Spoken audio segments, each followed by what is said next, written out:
Hey everyone, today we're diving into a powerful and necessary conversation. Reparations for Black Americans, a topic many Black leaders have passionately spoken about. Let's hear their voices and understand why reparations aren't just about compensation, but about justice, healing, and accountability. Dr. Martin Luther King Jr. once said, "We are not asking for something that is good for us. We are asking for something that is right." Dr. King emphasized that reparations are a crucial step toward justice, acknowledging the long history of harm caused to Black Americans.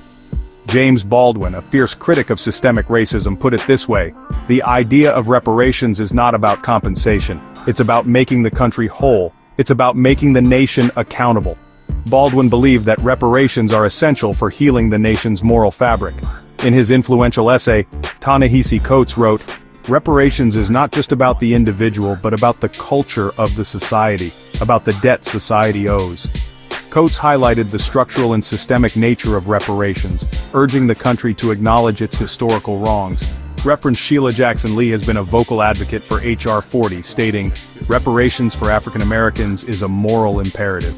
It is an acknowledgement that slavery was not an isolated incident, and that the lasting legacy of that slavery still affects our society." Her words remind us that reparations are about addressing deep-rooted injustices. Dr. Cornel West frames reparations as a matter of justice, not charity, saying, "Reparations are not a question of charity. Reparations are a question of justice."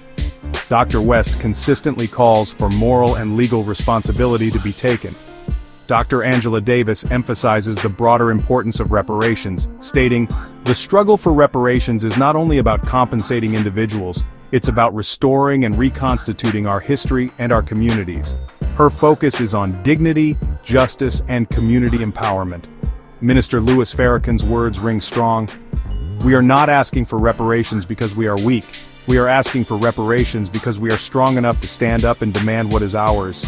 He advocates for reparations as an act of strength and justice. Maya Angelou, though not always speaking directly on reparations, touched on the themes of justice and healing, saying, "We have been denied our birthright for far too long, and reparations are just the beginning of our journey back to what was always ours."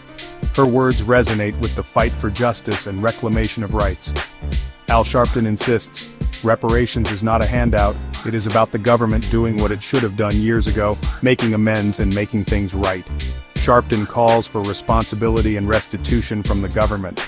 Marcus Garvey, an early advocate for Black empowerment, declared, "We should have been given reparations 100 years ago. This country owes us more than it can ever repay, but we should never stop fighting for our just due." His words are a timeless call for justice and relentless pursuit of what is right.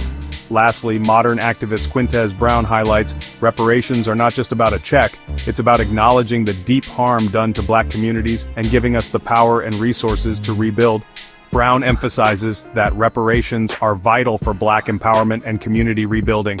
These voices, spanning decades, remind us that reparations are about justice, not charity. They call for moral accountability, healing, and building a more equitable society. Let's continue this conversation and fight for what's right. Thanks for watching. Don't forget to like, subscribe, and share your thoughts in the comments.